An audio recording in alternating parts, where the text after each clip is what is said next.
The modern big-budget industry is dead to me. With few exceptions, mainly just ugly girl bosses, no thanks. The most exciting developments to me are homebrew or indie dev on old platform, new games or ports. And then some new indie PC stuff is cool and some new AA stuff, but AAA is basically dead to me. Nintendo may be still okay, but I don't think I'm gonna buy Switch 2, so the point is moot. I have such a massive back catalog, I don't ever need the AA industry to make anything ever again. I foresee a further bifurcation as more legacy gamers prefer retro stuff and AAA continues to suffer from bloat, ideological capture, and uninspired monetization schemes. It's my fault to the extent that I even pay any attention to new stuff outside of the homebrew, retro, and indie same. Because I literally have more games than I can play with the time I have left alive. And a lot of them are total bangers. There's really no need. And that's not the problem little kid me had in the 80s when obtaining games was a scarcity issue. And a lot of them weren't very good either.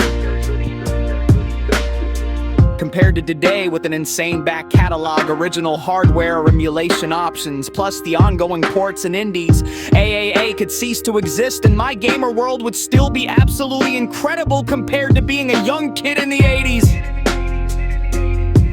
It would be nice to have a renaissance of the spirit of the gaming industry from, let's say, the late 80s to the early 2000s, but I don't know that that's ever coming back, which is why I say it's more likely to just have a more pronounced bifurcation as some gamers choose the vibe of the back catalog and the others go on the AAA pay pig plantation of worshipping graphics and succumbing to wannabe Hollywood games with absolutely inferior vibes, other than increased resolution and our graphical gimmicks. I don't think the old industry is coming back.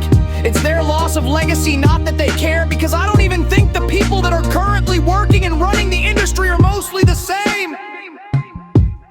Either because they're literally not the same people, or for those that are legacy, they possibly change with the times and not for the better by my estimation, except in cases where they are the exception to the rule.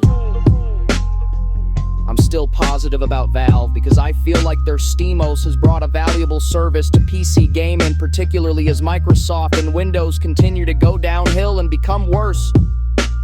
But Valve isn't really a game developer at this point anyway. And most of the other big publishers are not even remotely the companies that they once were. Blizzard changed drastically after its acquisition by Activision, and then I think they were acquired yet again. What? Does Microsoft own them now? Or somebody else? And then I understand that Electronic Arts might actually be purchased by Saudi Arabia. The funny thing about that is it could potentially improve Electronic Arts because they've already been so shit. Anyway, the point being most things don't even have their pedigree anymore. They're bastards, Nintendo being one of the few exceptions, but sadly I don't think the current Nintendo president is anywhere close to as awesome as the old one was in Japan.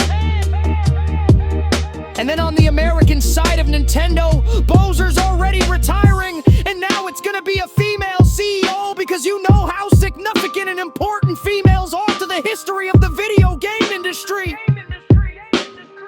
And then Sega. A lot of people like to hype Sega, but I'm sorry they don't actually develop their games, so Sega is basically on life support. They only actually develop Yakuza, and that's not a historical Sega franchise. I don't really care about it.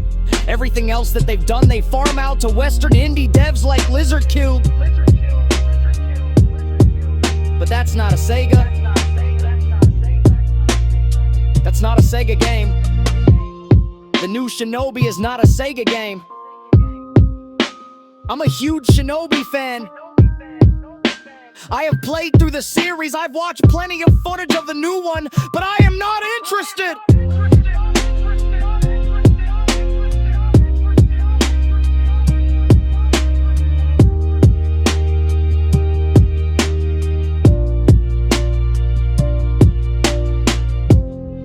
So once you replace the people, it's something else. And especially as these companies go under new ownership through acquisition or merger or whatever. I still lament the joining of Squaresoft and Enix in 2003. Like, it was better when they were separate companies. And there was actually more JRPG output, more IPs, rather than this consolidation where there's only a handful of IPs. Or like, I'm a big fan of Far Cry, the first one, which was developed by Crytek, who went on to make Crysis. But after that Far Cry, the series is like just some random Ubisoft franchise. It's not even Far Cry as far as I'm concerned. Speaking of Ubisoft, that's another company that is just not that great anymore. Although the thing about them is they were never really that great. What's so great about the legacy of Ubisoft? Rayman? Okay, so they had one game that was kind of good. I know some people like Assassin's Creed, but I think it's lame. There's all kinds of random games in the back catalog from lesser-known publishers, developers that could blow Ubisoft's wares away in terms of significance or endearment to legacy gamers or just being more interesting. And now the elephant in the room. Rockstar, who's about to become possibly the first dev, having probably spent $1 billion on GTA 6 in over a decade. And I think it's all for naught. I mean, no doubt a lot of people are going to hype it and be hyped about it. But I don't think it can even touch the OG GTA trilogy. Alright, Vice City, San Andreas, which you can't even play anymore because they deleted it from the digital storefront, so you can only pirate it on computer, or else play the old version on console. That's another serious problem with modern game development, how they hate their own product and they will bury it in the ground. They'll delete it. They'll make it unavailable because they want you to buy their inferior port that changes way too many things. I look at the state of the modern industry. With the exception of Valve's, Steamo's development and what happens on the periphery in terms of the indies and the amazing homebrew scene. And I spew it out of my mouth. Even Nintendo is starting to struggle. You know, another fun fact about Valve is since it's not a publicly traded company, but a privately owned company, it hasn't had to go through that kind of changes we're talking about in most of these cases. The people, unlike the rest of the main industry, they don't resort to outsourcing. I also ran a check on them, and they don't use immigration visas like Microsoft does a ton of so.